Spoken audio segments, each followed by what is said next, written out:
નમસ્કાર મિત્રો, દેશ અને દુનિયાના સુપરફાસ્ટ સમાચારમાં તમારું સ્વાગત છે। ભાવ સારા મળતા ખેડૂતોમાં હર્ષોલ્લાસ જોવા મળ્યો। ગુજરાતમાં કપાસના સારા ભાવ મળતા ખેડૂતોમાં ખુશી જોવા મળી રહી છે। મોરબીના માર્કેટયાર્ડમાં હાલ કપાસનો ભાવ 1200થી લઈને 1520 સુધી નોંધાયો છે। દિવાળી બાદ કમોસમી વરસાદ વચ્ચે ખેડૂતો પોતાના પાકને નુકસાનીથી બચાવવા હરાજી માટે યાર્ડમાં લાવી રહ્યા છે। કપાસ અને મગફળી સહિતના પાકનું પણ વેચાણ થઈ રહ્યું છે। ખેડૂતોને શેડ હેઠળ માલ ઉતારવાની સુવિધા આપવામાં આવી છે, જેથી વરસાદી માહોલમાં પણ પાક સુરક્ષિત રહી શકે। મિત્રો, અન્ય મહત્વના સમાચારની વાત કરીએ તો જયપુરમાં બસમાં આગ, 2 લોકોના થયા છે મોત। રાજસ્થાનના જયપુર ગ્રામીણ મનોહરપુર વિસ્તારમાં હાઈ ટેન્શન લાઇનના તારને અડકવાથી મજૂરોને લઈ જતી બસમાં કરંટ લાગ્યો અને આગ લાગવાની ઘટના બની। આ દુર્ઘટનામાં 2 મજૂરના મોત થયા છે, જ્યારે 10થી વધુ લોકો ઘાયલ થયા છે। બસ ઈંટ ભઠ્ઠાના મજૂરોને લઈ જઈ રહી હતી। ગંભીર રીતે ઘાયલ થયેલા 5 મજૂરોને જયપુર હોસ્પિટલમાં રિફર કરવામાં આવ્યા છે। પોલીસ ઘટના સ્થળે પહોંચીને તપાસ હાથ ધરી છે। મિત્રો, અન્ય મહત્વના સમાચારની વાત કરીએ તો સાયબર સિક્યુરિટી સંશોધકોએ એક મોટા ડેટા લીકનો ખુલાસો કર્યો છે, જેમાં 183 મિલિયનથી વધુ ઈમેલ આઈડી અને પાસવર્ડ લીક થયા છે। અત્યાર સુધીના સૌથી મોટા ડેટા બ્રીચમાં જીમેલ, યાહૂ, આઉટલુક જેવા પ્લેટફોર્મના યુઝર્સ પ્રભાવિત થયા છે। હેકર્સે આ લોગિન વિગતો ડાર્ક વેબ ઉપર ઉપલબ્ધ કરાવી છે। નિષ્ણાતોએ યુઝર્સને તાત્કાલિક પાસવર્ડ બદલવા અને 2 ફેક્ટર ઓથેન્ટિકેશન સક્રિય કરવાની સલાહ આપી છે। મિત્રો, અન્ય મહત્વના સમાચારની વાત કરીએ તો ગુજરાતના નવા ચીફ સેક્રેટરી તરીકે મનોજ કુમાર દાસની નિમણૂક કરવામાં આવી છે।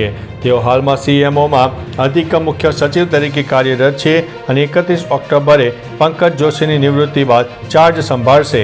1990ના બેચમાં IAS અધિકારી દાસે IIT ખડગપુરમાંથી કોમ્પ્યુટર સાયન્સમાં BTech કર્યું હતું। વડોદરા અને સુરતના મ્યુનિસિપલ કમિશનર, મુખ્યમંત્રીના પ્રિન્સિપલ સેક્રેટરી અને ગુજરાત મરીન બોર્ડના ચેરમેન તરીકે પણ સેવાઓ આપેલી છે। મિત્રો, અન્ય મહત્વના સમાચારની વાત કરીએ તો ઈ-ચલણનો દંડ હવે ગૂગલ પે અને ફોન પેથી ભરી શકાશે। ગુજરાત પોલીસે ટ્રાફિક નિયમ ભંગના ઈ-ચલણ દંડની ભરપાઈ પ્રક્રિયાને સરળ બનાવી છે।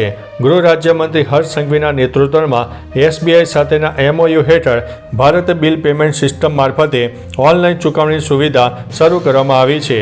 હવે વાહન ચાલકો ગૂગલ પે, ફોન પે, ભીમ પે અને યોનો જેવી એપ્લિકેશન દ્વારા સ્ટેટ ટ્રાફિક બ્રાન્ચ અને ગુજરાત ઓપ્શન પસંદ કરીને સીધો દંડ ભરી શકશે।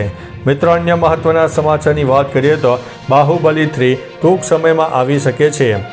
ભારતીય સિનેમાની ઐતિહાસિક ફિલ્મ બાહુબલીનો 3જો ભાગ ટૂંક સમયમાં આવવાની ધારણા છે।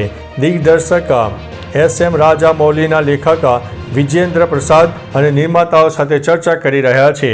આ વખતે ફિલ્મ એનિમેટેડ ફીચર્સ તરીકે રજૂ થવાની શક્યતા છે। તે પહેલાં ભાગ 2ને ભેગા કરીને 31 ઓક્ટોબર 2025 બાહુબલી ધ એપિક નામે રિલીઝ થશે। નવા વિઝ્યુઅલ્સ અને સાઉન્ડ સાથે આ રિલીઝ દર્શકોને ફરીથી મહિષ્મતીની દુનિયામાં લાવી શકે છે।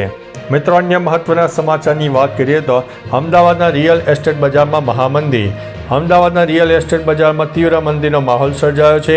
અમદાવાદના રિયલ એસ્ટેટ માર્કેટ લાંબા સમયથી ઠંડુ હોવાથી ઘણી સ્કીમોમાં મકાનો વેચાયા વિના પડી રહ્યા છે।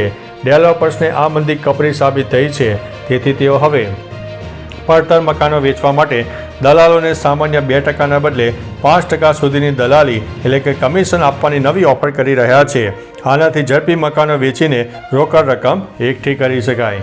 મિત્રો, અન્ય મહત્વના સમાચારની વાત કરીએ તો ઇસ્કોન મંદિર પર પ્રતિબંધ મૂકવાની માંગ।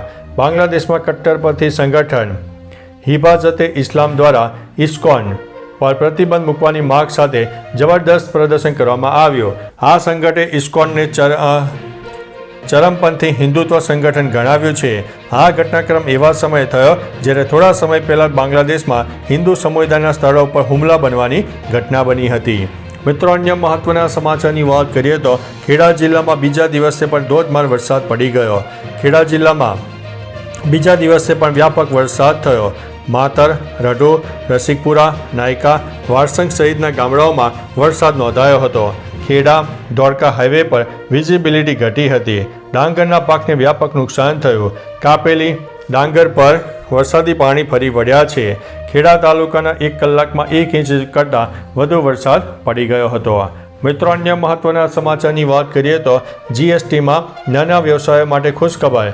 કેન્દ્ર સરકારે નાના વ્યવસાય માટે મોટી રાહત જાહેર કરી છે. 1 નવેમ્બર 2025થી નવી સરળ જીએસટી નોંધણી પ્રણાલી લાગુ થશે. નાણામંત્રી નિર્મલા સીતારમણે જણાવ્યું છે કે 2.5 લાખથી ઓછી માસિક કર આવક ધરાવતા વ્યવસાયને હવે જીએસટીના પોર્ટલ દ્વારા આપમેળે મંજૂરી મળશે. આનાથી નાના વેપારીઓને ઝડપી નોંધણી મળશે અને કાગળ કામ ઘટશે. નિષ્ણાતો માટે નવી સિસ્ટમમાં કર અધિકારીને જોખમી કેસ પર વધુ ધ્યાન કેન્દ્રિત કરવા મદદરૂપ થશે.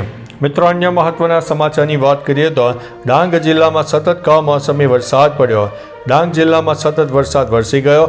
આહવા, વઘઈ, સુબીર અને સાપુતારા વિસ્તારમાં પવન સાથે ઠંડક પ્રસરી.